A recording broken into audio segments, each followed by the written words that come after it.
오늘 장의 중심이 될 이슈앤 전략을 통해 정리해 보겠습니다. 그 전에 속보가 하나 들어왔네요. 셀트리온 유럽의 키트루다 시밀러 3상 임상시험 계획 신청에 들어갔다라는 소식이 들려왔습니다. 최근 주가 고공행진 중인데 추가적인 상승 동력이 되어줄 수 있을지 여부 오늘 시장에서 한번 주목해 보도록 하죠. 자, 이슈앤 전략 한 주의 마무리는요. 네 분과 함께합니다. 야천투자연구소 남인우 소장, LNS홀딩스 김선영 대표, 다올투자증권 김성준 이사와 24인베스트먼트 손창현 팀장과 함께할게요. 어서 오세요. 자, 일단락될 줄 알았던 AI 고점론에 다시 불을 붙였습니다. 모건 스탠리의 보고서 소식으로 오늘 이 시간 출발합니다. 모건 스탠리가 지난 20일 Preparing for a Peak, 고점을 준비하라라는 제목의 보고서를 하나 발간했습니다. 글로벌 반도체 기업 매출 증가율이 올 3분기 고점 찍고 이제 떨어질 것이다라는 내용을 전망한 건데요. 지난 2021년엔 Winter is Coming이라는 제목의 반도체 다운 사이클도 예측을 한 바 있는 모건 스탠리. 자, 이번 보고서도 좀 비중 있게 다뤄보셔야 되는 걸까요, 남인훈 소장님? 네, 아무래도 관심은 가져야 되겠지만 반드시 지난 2021년처럼 그 당시에 모건 스탠리 보고서 나온 이후에 반도체주가 특히 하이닉스가 고점 대비 20%가 조정을 보였습니다. 그래서 이번에 약간 우려스러운 부분도 있는데 모건 스탠리의 리포트 내용을 핵심적으로 말씀드리면 이겁니다. 반도체 영업이익이 증가하는 건 맞다. 그러나 영업이익 증가율, 영업이익이 얼마나 빨리 증가하는 그 율이 금년 3분기가 고점이다. 금년 3분기에는 약 21%가 증가하는데 금년 4분기에는 18%로 그 증가 속도가 줄어든다 이 뜻입니다. 그래서 이제 좀 조심해야 되는데 이 얘기인데 그에 반해서 국내 증권사들의 논리는 좀 다릅니다. 내년에는 금년보다 D램 반도체의 영업 수익률이 50% 정도, 금년보다 훨씬 더 호황을 누릴 것이다. 이것이 1번이고요. 다음 2번은 아무리 빨라도 내년 3분기까지 반도체의 어떤 그 시장은 커진다. 왜 그럽니까?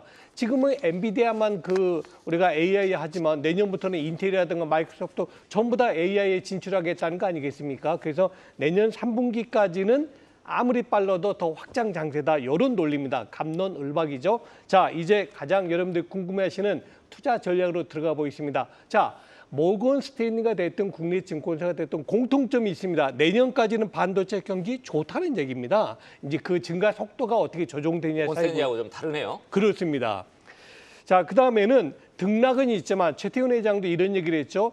반도체 시장, 특히 AI의 HBM 시장은 등락은 있겠지만 내년까지 우상향할 것으로 예측했는데 그 얘기는 무슨 얘기입니까? 여전히 시장은 나쁘지 않다는 뜻이고요. 자, 이제 투자 비중을 소개하겠습니다. 저는 그동안 우리 머니플러스 시청자분들께 삼성전자 20%, 하이닉스 10%를 꼭 여러분 계좌에 넣어주십시오라고 말씀을 여러 차례 드렸습니다. 이 전략 계속 유효합니다. 그리고 마지막으로 말씀드린 게 제가 여러분들은 그걸 우스갯소리로 들을지 몰라 저는 투자 전략입니다. 삼성전자를 7만 원대 사고 8만 원대는 매매하지 마시고 9만 원대는 팔자. 언제까지? 금년 말까지. 저는 삼성전자는 10만 원 넘는 건 금년이 아니고 내년도라고 여러 차례 말씀드렸는데 저는 3분기까지 즉 다음 달까지는 조정을 보일지라도 4분기에 또 한 번 반도체의 호황시장은 온다. 이렇게 정리를 드리겠습니다. 반도체 턴어라운드 얘기가 얼마 전인 것 같은데 벌써 고점 얘기 나오면 섭섭하죠. 너무 빠르죠? 네, 너무 빠르죠. 그래서 내년까지는 우상향할 가능성 매우 높다라고 우리 남인호 소장께서 짚어주셨습니다. 자, 다음 이슈 네이버입니다. 네이버 주가가 거의 반년 만에 최고 상승률 기록했다. 예, 왜 올랐는지, 무엇이 주가를 끌어올렸는지 김선영 대표한테 한번 들어볼까요? 일단 제가 네이버는 말미에 좀 보여드리겠지만 외국인들이 수급이 들어올 만한 요건들은 있었습니다. 일단 내용부터 정리만 해보면은 이제 카카오와 좀 같이 묶였었어요. 그래서 내리막을 걷던 네이버 주가가 거의 반년 만에 최대 상승률을 기록하면서 6거래일 만에 16만 원대를 다시 회복했다는 내용이 나왔습니다. 지난 2월 2일 날 9.38% 상승한 이후에 가장 높은 상승률이 5.31%인데요. 이날 주가의 상승을 이끈 것은 기관과 외국인 투자자들인데 기관과 외국인이 각각 542억과 331억 원치 순매수를 했는데 사실 지난 8일부터 매일 네이버를 매수했던 개인들은 어제 좀 순매도를 했습니다. 875원치 순매도가 찍혀 있던데 네이버는 올해 1월 달에 23만 5,500원까지 상승을 했었는데 라인 야후 사태 있었죠. 그리고 이제 AI 등 미래 신사업에 대한 어떤 부정적인 전망이 계속 나오면서 주가가 계속 좀 하락세를 유지를 했습니다. 근데 어제 사실 주가의 분위기가 좀 좋았던 거는 어제 열렸던 한국은행 금통위에서 이제 어쨌든 일단 만장일치 동결이 나오긴 했었어요. 근데 대체적으로 비둘기파적으로 뭔가 해석이 된 부분이 긍정적인 영향을 좀 준 것 같고요. 그리고 제가 어제 금통위를 본 유일한 관심사가 뭐였냐면 이제 소수 의견이 나올 것인가에 대한 부분이었는데 좀 그게 안 나온 부분 좀 아쉽긴 합니다. 그렇다 하더라도 뭐 현재 지금 어제 저도 FOMC 의사록을 열 몇 페이지짜리 쭉 봤는데 일단 그 금리 인하에 대한 의지는 충분히 있었던 어떤 이제 회의록이었던 것 같습니다. 이에 따라서 시장 전반적으로 이 금리 인하에 대한 기대감 유지가 되고 있고 이제 금리 인상은 없구나라는 게 확실히 됐기 때문에 일단 그런 느낌이 좀 있는 것 같고요. 어쨌든 어제는 네이버와 함께 이제 국내 대표 IT 플랫폼인 카카오도 종가 기준으로 2.6%좀 상승을 했습니다. 근데 상승률 자체가 그렇게 높지 않기 때문에 빠진 게 얼마인데 뭐 이거 가지고라고 생각하실 수 있겠는데 어쨌든 네이버와 카카오는 제가 항상 말씀드리지만 가는 길은 좀 다를 수 있다. 뭐 이런 부분 좀 체크해 보시면 좋을 것 같고요. 둘 중에 어느 게 좀 나을까요? 전 네이버입니다. 예. 왜냐하면 예전에 우리 한참 카카오 투자하셨던 시절의 카카오가 아니죠. 다 대부분의 나갔잖아요. 사람들이 그렇게 생각하시는 것 같아요. 다 나갔죠. 다 나갔습니다. 그렇기 때문에 저는 카카오보다는 네이버가 훨씬 낫다라고 좀 생각하고 있고요. 마지막으로 제가 자주 보여드리는 자료인데 중간중간 업데이트 될 때마다 보여드리는 자료 한 번만 더 보여드리겠습니다. MSCI 한국지수 코리아 인덱스인데요. 보시면 일단 외국인들이 여러분들 왜 MSCI 그 리밸런싱 되게 중요하게 생각하시잖아요. 딱 그 지표입니다. 일단 외국인들이 바라보는 우리나라의 3분의 1은 삼성전자, SK하이닉스 그리고 삼성전자 우선주가 있고요. 현대차, KB금융 있고 그리고 방금 속보로 나왔었던 셀트리온, 킬트로다, 시미라 삼성통과 했던 셀트리온이 외국인들이 저렇게 생각하고 있고요. 그리고 포스코홀딩스 2차전지 중에 제일 위에 있죠. 그리고 네이버가 계속 있었습니다. 네이버는 안 빠지고 계속 있더라고요. 10위권 내. 물론 이 지수를 구성하고 있는 항목의 종목 자체가 수가 한 100개 정도 되는데 탑10에 네이버는 계속 들어있었다는 것 자체가 외국인들이 관심을 계속 가지고 있다 이렇게 보시면 될 것 같고요. 이에 따라서 네이버에 대한 투자 의견은 그대로 이어가시면 좋대. 시간은 좀 걸릴 수 있을 것 같다는 말씀 다시 한번 드리겠습니다. 네, 지금 보면 35만 원 부근까지 갔던 주가가 무려 16만 원까지 내려왔거든요, 네이버. 어제의 반등은 부족해도 한참 부족한 게 사실이죠. AI와 클라우드 스마트 스토어 확장 전략을 통한 주가의 추가 상승 여력 한번 응원해 보겠습니다. 다음 소식입니다. 금리 인하 기대감이 커지며 수혜 업종의 범위도 확대되고 있습니다. 기존의 바이오, 증권에 이어서 신재생 에너지 관련주까지 그 중에서도 해상풍력 관련주에 투자자들의 관심이 쏠리고 있는데요. 김성준 이사가 자세한 내용 살펴봐 주시죠. 예, 뭐 말씀하셨던 것처럼 기존 금리 인하 수혜주 하면 바이오 2차전지 뭐 그런 것들이 좀 많이 거론이 됐는데 실제적으로 수혜폭은 이 해상풍력을 중심으로 한 신재생 에너지가 더 크지 않을까라는 그런 이제 판단인데요. 기본적으로 이제 해상풍력 같은 경우에는 많은 양의 자재가 들어가고요. 또 이제 건설 기간이 상당히 좀 깁니다. 거기에다가 또 대부분 건설 초기에 대부분의 자금이 집중적으로 좀 투입이 되기 때문에 자금 조달에 따른 이자 비용이 상당히 좀 민감한 그런 사업이기도 하고요. 실제로 작년 하반기에 이런 문제 때문에 다수의 프로젝트가 중단이 되면서 관련주들의 실적이 상당히 좀 부진했었던 이유가 되기도 했었습니다. 국내에서는 대표적인 회사가 이제 그 CS 윈드가 될 텐데요. 물론 이제 CS 윈드 같은 경우에도 물론 작년에는 실적이 나름 그래도 견조한 흐름, 좋지 않았던 시간에서도 좋은 실적을 보였습니다만 마찬가지로 이런 것들 때문에 좀 어려움을 좀 겪었었던 그런 흐름이었는데요. 하지만 최근에 보면은 다시금 이제 미국의 프로젝트가 일부 재개가 시작이 됐습니다. 이유는 발전 단가를 한 50% 이상 올려줬어요. 그래서 아무래도 전력난이 심하다 보니까 미국이 그런 흐름들이 좀 나왔었고 그러면서 다시 또 이제 구조물 가격도 인상을 시켜주면서 그러면 실적이 좀 회복이 되기 시작을 했겠죠. 그렇게 진행이 됐는데 여기다가 금리 인하까지 더해주면은 조달 금리까지 감소를 하기 때문에 사업이 상당히 더 활발해질 수 있다라고 좀 볼 수가 있고요. 그리고 특히 이제 CS 윈드 앞서 말씀을 드리다 말았는데 이 덴마크 블라트라는 회사를 인수했습니다. 작년 7월에 인수를 했는데 이게 하부 구조물 업체입니다. 기존에 이제 풍력 타워 부문에서는 꾸준한 실적을 내고 있고 거기에다가 세액공제 혜택까지 받고 있는 상황이었는데 인수 초기 1분기 실적은 상당히 부진했었습니다만 2분기 어닝 서프라이즈 달성하면서 최근에도 양호한 주가 흐름을 보여주고 있는 상황이고요. 뿐만 아니라 국내 이제 중견 업체들, 뭐 삼성중공업 같은 경우에도 관련 사업에 지금 진출을 했는데요. 노르웨이 국영 에너지 기업인 에키노르사와 이제 하부 구조물 독점 공급 계약을 체결하기도 했었고요. 2022년도에는 HD 현대일렉트릭도 제네럴 일렉트릭과 전략적 파트너십을 체결하면서 풍력 터빈 사업에 진출을 하기도 했습니다. 기본적으로 뭐 이들 업체 같은 경우에는 뭐 단조 설비도 이미 갖추고 있고 그리고 기존 사업과의 시너지도 충분히 있는 상황이기 때문에 빠르게 그래도 이제 그 정상화가 빠르게 진입을 할 수 있을 것으로 기대가 되는 상황입니다. HD 현대일렉트릭이 풍력 터빈 요거까지 지금 하고 있습니다. 다방면으로. 팔방미인인데요. 그러니까요. 자, 해상 풍력이 조선사들 뭐 삼성전자가 같은 데죠. 미래 성장 동력이라는 전망도 증권가에서 나오고 있으니까 계속 지켜보겠습니다. 국내의 게임주들 독일발 기대에 들썩이고 있습니다. 게임스컴 2024에서 신작 관련 콘텐츠 잇따라서 공개하자 주가가 강세를 띠고 있습니다. 사실 화장품, 음식료 이런 것들이 요즘 조금 부진하니까 바이오는 막 상승하고 다음 테마가 뭐냐? 이게 이제 게임이 될지 어떨지 손창현 팀장님 어떻게 생각하십니까? 일단 그 일정 관련된 이벤트로 이 게임스컴이라고 하는 박람회로 관련된 종목들이 단기적으로 많이 상승을 한 부분입니다. 근데 1차적으로 이 게임 박람회가 8월 25일까지 열리기 때문에 일정 관련된 부분에 있어서는 추가적인 상승이 이어질 가능성이 높다라고 보고 있고, 참여한 기업들을 보시면 펄어비스와 크래프톤, 넥슨 게임즈가 있다라고 말씀드릴 수 있을 것 같습니다.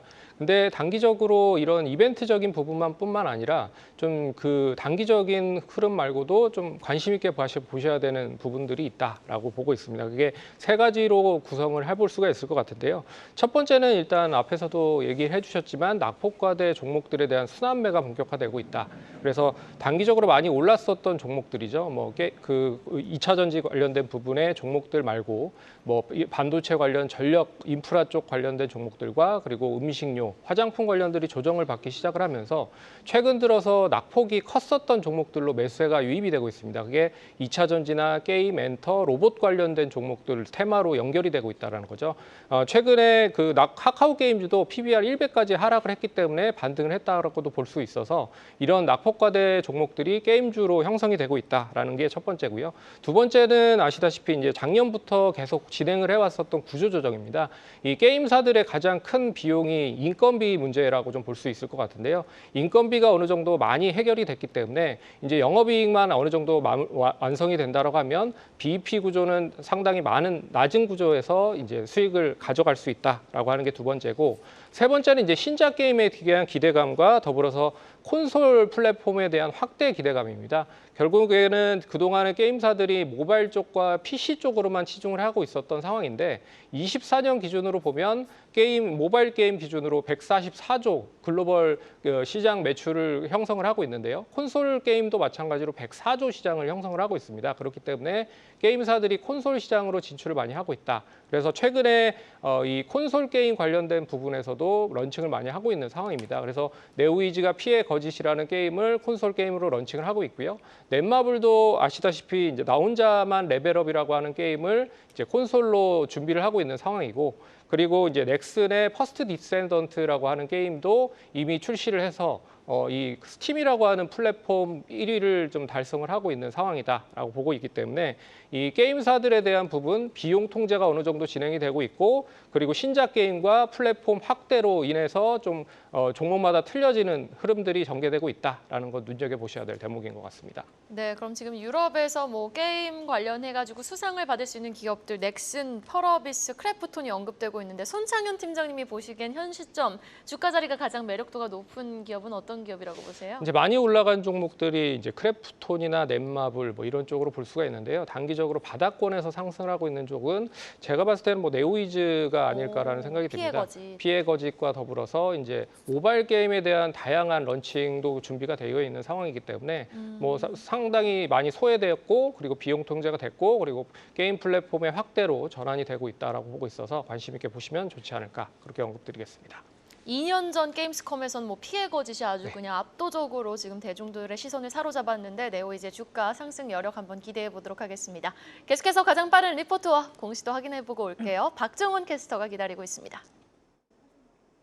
네, 오늘 아침에 나온 리포트 정리해드리는 가장 빠른 리포트 앤 공시 시간입니다. 최근 건설주의 주가 변동성이 커지고 있는 가운데 신한투자증권은 HDC 현대산업개발의 목표 주가를 올려잡으면서 여전히 주가 상승 여력이 있다고 진단을 했고요. 그리고 유한타증권은 하나머티리얼즈에 대해 목표 주가를 하향 조정하면서 내년이 돼야 비로소 기술 고도화와 시장 내 입지를 강화할 수 있다고 평가했습니다.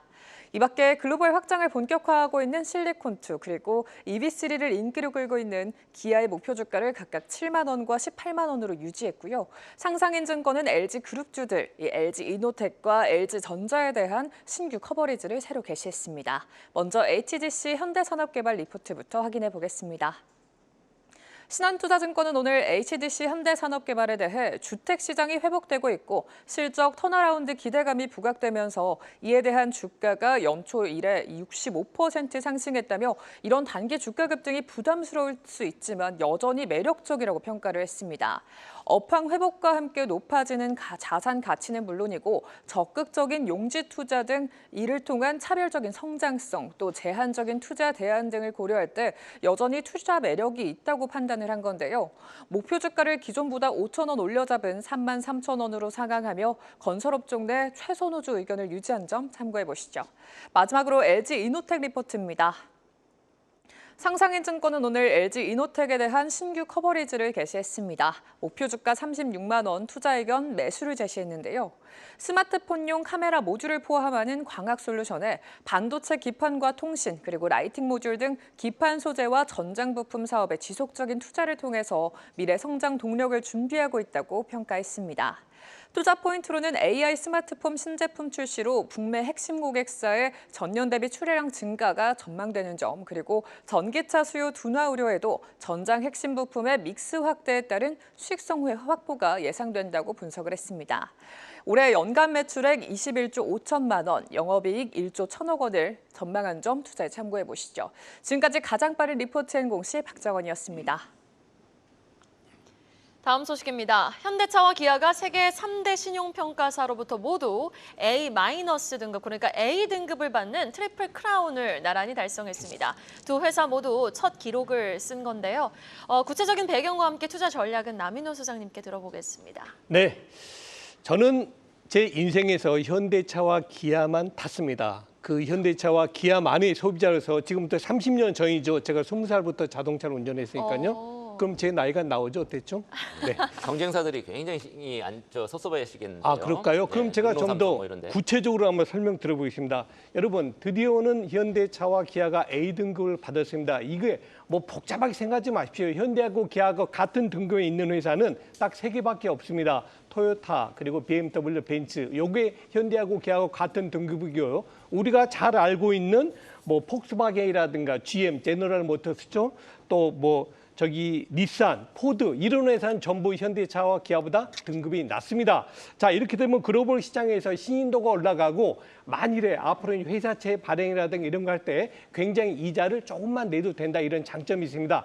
야, 좀 복잡하게 말하지 말고 간단하게 정리를 하면 이렇게 말씀드릴 수 있겠습니다. 세계에서 가장 좋은 자동차 회사는 현대차다. 세계에서 가장 안전한 차를 만드는 회사는 기아다. 이렇게 생각하시면 정확합니다. 자, 이제 주가 전략으로 들어가겠습니다. 그럼 이렇게 좋은 회사니까 주가가 계속 올라가느냐? 그게 아닙니다. 제가 늘 말씀드리지만 주가의 변동 요인은 3가지입니다. 1번 기업의 내재 가치, 2번 수급, 3번이 심리입니다. 기업의 내재 가치는 방금 말씀드린 대로 베스트 오브 베스트입니다. 가장 더 이상 흠 잡을 데가 없습니다. 두 번째가 문제죠. 수급이 어떻습니까? 지금 외국인 투자가들은 현대차를 40.1% 가지고 있고요. 기아를 40.2% 가지고 있습니다. 이 얘기는 무슨 얘기죠? 외국인이 살 만큼 샀다 이렇게 보시면 됩니다. 마지막 투자 전략이 중요한데요. 심리입니다. 상반기에 그렇게 좋던 현대차와 기아의 주가 흐름이 8월 들어서 조정 보이고 있지 않습니까? 그래서 심리는 지금 중립이다. 저는 이렇게 봅니다. 자, 끝으로 그러면 삼성전자처럼 7만 원대 사고 9만 원대 파는 이런 간단한 전략 좀 소개해 줘라. 예, 제가 그 얘기를 하려고 지금 나온 겁니다. 저는 여러분께 이렇게 말씀드립니다. 2802 전략, 2802 전략. 현대차는 22만 원대 들어오면 매수하시고 28만 원대 가면 좀 이익실현 하십시오. 그다음에 기아는 10만 원대 들어오면 사고 12만 원대 넘어가면은 조금 정리하시는 게 좋다. 다시 말씀드립니다. 2802 전략을 현대와 기아를 갖고 진행하시면 되겠고 마지막으로 투자 비중은 현대차 10%, 기아 10%는 꼭 여러분들 계좌에 넣어주시면 좋겠다라고 정리 드리겠습니다. 네, 올해 상반기에 현대차 그룹이 글로벌 톱5 중에서 가장 높은 10.7% 영업이익률을 기록했습니다. 특히 기아 같은 경우 13%대 와. 한국경제신문 일면에도 대단한 기사를 거죠. 썼죠. 엄청난 거죠. 이번 트리플 크라운 달성을 통해서 글로벌 경쟁력을 또 입증을 한 것 같습니다. 자, 다음 이슈 보겠습니다. 폴더블 폰, 요즘 많이들 사용하고 계시죠. 폴더블 폰에 들어가는 올레드 출하량이 올해 2분기에 역대 최대치 기록했다고 합니다. 어느 정도인지 김선영 대표한테 들어보겠습니다. 사실 저는 처음에 이제 AI가 테마화 됐을 때부터 이거랑 연관된 게 뭐가 있을까라고 쭉 살펴보다가 최종적으로 제가 결론 내린 게 이제 디스플레이였거든요. 그때부터 디스플레이를 계속 말씀을 드렸습니다. 일단 근데 좋은 소식이 좀 계속 조금씩 나오고 있는 것 같아요, 최근에. 일단 하나씩 보면은 올해 2분기에 폴더블용 OLED 출하량이 역대 최대치를 기록할 거다라는 그런 내용이 기록했다는 내용이 나왔습니다. 2분기에 폴더블용 OLED 출하량이 994만 대 정도 나왔어요. 그래서 1분기에 458만 대보다 2배가 넘게 수치를 기록했다는 부분이 한 시장 조사 업체의 결과에 따라서 나왔습니다. 이는 전체 스마트폰 OLED 시장에서 출하량 기준으로 5.2% 수준이고요. 매출 기준으로는 16.3%. 출하량은 5.2%밖에 안 되는데 매출은 16.3%면 그만큼 비싸다라고 좀 정말 쉽게 생각할 수 있을 것 같습니다. 해당 조사 기관은 올해 하반기 폴더블용 OLED 물량이 더욱더 증가해서 올해 전체 출하량이 4천만 대를 넘어설 것이다라는 그런 내용들이 나오고 있습니다. 사실 이번에 그 올림픽 때 아시겠지만 모든 그 선수들이 메달 세레모니 할 때 이제 다 폴더블폰 썼잖아요. 그래서 그런 전략도 좀 통한 것 같고요. 또한 2028년도에는 폴더블용 OLED 물량의 전체 스마트폰의 9.9%를 차지하고 그 점유율 같은 경우도 27.5%까지 올라갈 것이다라는 그런 내용도 함께 나왔습니다. 잘 아신데 최근에 이제 중국이 우리나라 기술자들 빼가지고 막 많이 하잖아요. OLED 시장도 열심히 따라오고 있다라고 하는데 그 기술 격차는 그냥 계속 최소한 유지가 되거나 계속 벌어질 겁니다. 이런 부분 체크해 보시면 좋을 것 같고요. 정말 쉽게 얘기하면은 따라는 할 수 있겠지만 앞서지는 못한다. 새로운 것을 창조하지는 못한다. 이게 제 개인적인 의견입니다. 지금 LCD 시장 흘러간 거 보면 대충 이해하실 수 있을 것 같고요. 우리가 먼저 기술로 치고 나가고 중국이 따라오면 우리나라는 더 좋은 걸 개발해서 앞으로 계속 치고 나갈 것이 앞으로 평생 진행될 거기 때문에 이건 좀 같이 보시면 될 것 같습니다. 금방 따라오던데. 그렇죠. 자꾸 이제 금방 따라오긴 하는데 그만큼 우리나라도 또 그만큼 또 10년, 20년 후에 어떤 기술을 계속 지금도 개발하고 있다고 하니까 저는 충분히 가능성이 있다고 보고 있습니다. 또한 애플이 신형 아이패드랑 에어를 좀 내놓으면서 기존의 휴대폰에서만 사용하던 OLED를 이제 애플과 그 태블릿 쪽에 이제 넘기고 있는 그런 내용들이 나오고 있습니다. 이에 따라서 관련주들 여러분들이 지금 머리에 쭉 나오시잖아요. 그런 기업들 우리가 이제 앞으로 수요가 좀 더 늘어날 수 있을 것이다라고 말씀드리고 원래는 중국의 BOE 쪽으로 했던 게 우리나라 쪽으로 물량이 넘어오는 게 굉장히 많습니다. 이에 따라서 이것도 같이 보시면 좋을 것 같고요. 그리고 디스플레이도 앞에서 잠깐 말씀드렸지만 결국 AI 테마가 조정 끝나고 올라갈 때 같이 올라갈 수 있을 거라 봅니다. 왜냐하면은 제가 가만히 생각을 한번 해봤어요. MR이나 XR이나 AR 같은 가상현실 그리고 높은 사양의 GPU 같은 경우도 GPU 하나 가지고 아무것도 못 쓰거든요. 그거 PC를 만들거나 해서 우리가 챗GPT도 눈을 봐야 되는 거기 때문에 결국은 최종은 이제 디스플레이 쪽으로 이제 다 몰릴 수 있을 거라 보고 있습니다. 이에 따라서 디스플레이도 좀 길게 보시고 투자해 보시면 좋을 것 같다는 말씀드리겠습니다. 네, 삼성전자가 압도적 1위를 주도하던 폴더블폰 시장 경쟁에 중국이 더 얇은 초슬림 제품을 갖고 나왔어요. 그런데 삼성이 또 가만히 있지 않고 다음 달 초슬림 제품 내놓거든요. 관련해서 디스플레이를 조금 더 집중해서 주목해보자라는 김선영 대표님의 의견이었습니다. 자, 마지막 소식 만나보도록 하겠습니다. 이중항체 ADC가 글로벌 빅파마의 러브콜을 받고 있다고 합니다. 아직 시장에 승인된 약물이 없어 잠재력이 높은 만큼 기술 확보에 열을 올리고 있는 시장 분위기인데요. 관련 종목들의 전망과 함께 어떤 종목 좀 주목해봐야 할지 김성준 이사께 들어볼까요? 예, 실제 작년 글로벌 제약 시장에서 가장 뜨거운 그런 M&A 그리고 기술 이전이 활발하게 나타났던 분야가 바로 이제 ADC고요. 그 중에서도 이 이중항체 ADC 같은 경우에는 단일항체 ADC보다도 안정성뿐만 아니라 효과도 상당히 좀 뛰어난 그런 부분이기 때문에 이제 그런 쪽에서의 이제 개발에 ABL 바이오가 지금 나서게 됐고요. 실제로 최근에 산업은행을 비롯해서 국내 주요 기관을 통해서 1,400억 수준의 제3자 유상증자로 자금 조달을 성공을 하면서 더욱더 주목을 받기도 했고요. 관련 자금을 통해서 내년까지 3개를 임상 트랙에 올려놔서 파이프라인에 지금 추가할 것으로 계획을 하고 있는 상황입니다. 특히 작년에 네덜란드의 바이오 기업 시나픽스로부터 ADC 기술 도입 계약을 체결을 한 바 있는데요. 시나픽스는 암젠을 비롯한 암젠과 같은 빅파마를 뿐만 아니라 여러 다수의 기술 이전을 했었던 그런 검증된 그런 회사라고도 할 수가 있는 부분들이고요. 그래서 이런 기술을 활용해서 이번에 이중항체 ADC 개발에 나서게 될 것으로 기대를 하고 있습니다. 물론 이제 ABL 바이오는 기존의 파이프라인 중에서도 뭐 산노피 등 여러 다수의 기술 이전을 이미 경험을 한 그런 회사기도 하고요. 임상도 상당히 지금 수당 중에 있는 것으로 알려져 있습니다. 그 밖에도 아직 뭐 기술 이전되지 않은 그런 부분들 중에서 ABL 504와 같은 뭐 난소암 타겟, 그리고 위암을 타겟으로 하는 ABL 111과 같은 경우도 추가적인 기술 이전 기대감까지도 가지고 있는 그런 상황이고요. 국내 업체들 중에서도 뭐 알테오젠, 니가캠 바이오와 같은 ADC 업체들도 기술 이전 기대감이 있어서 이들 업체들 뭐 최근에 조금 바이오가 많이 흔들렸는데 다시금 재반등을 모색을 한다면은 이들 기업들을 주목해 보면 좋을 것 같습니다. 네, 개장까지 40분도 남지 않았습니다. 지금 개장 전에 체크해야 될 포인트, 손찬희 팀장님 어떤 게 있습니까?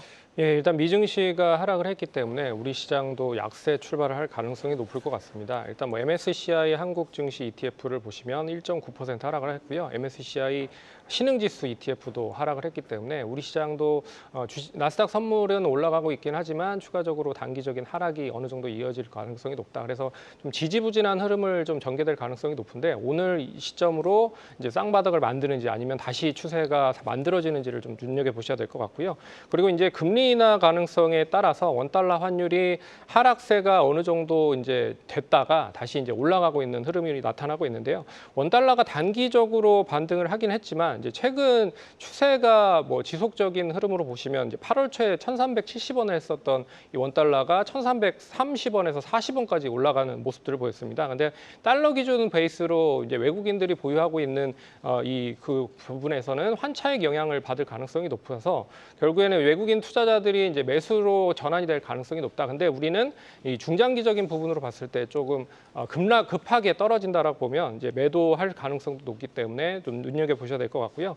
그리고 이제 시장이 부진하기 때문에 결국에 이제 거래 대금이 IPO 쪽 관련된 종목으로 집중이 되고 있는 상황입니다. 그런 것도 이 코스닥 시장 쪽에서 거래 대금이 9조였는데 어제 8월에 상장되어 있는 회사만 3조 거래 대금이 집중이 되어 있는 상황이었다라는 것을 감안해 보면 투자하는 데 좀 주의하시기 바라겠다라고 언급드리도록 하겠습니다. 네, 이렇게 네 분과 이야기 나눠봤습니다. 오늘 말씀 고맙습니다. 계속해서 다양한 경제 이슈를 알고 싶다면 구독과 좋아요, 알림 설정 부탁드립니다. AI 캐스터 권미정이었습니다.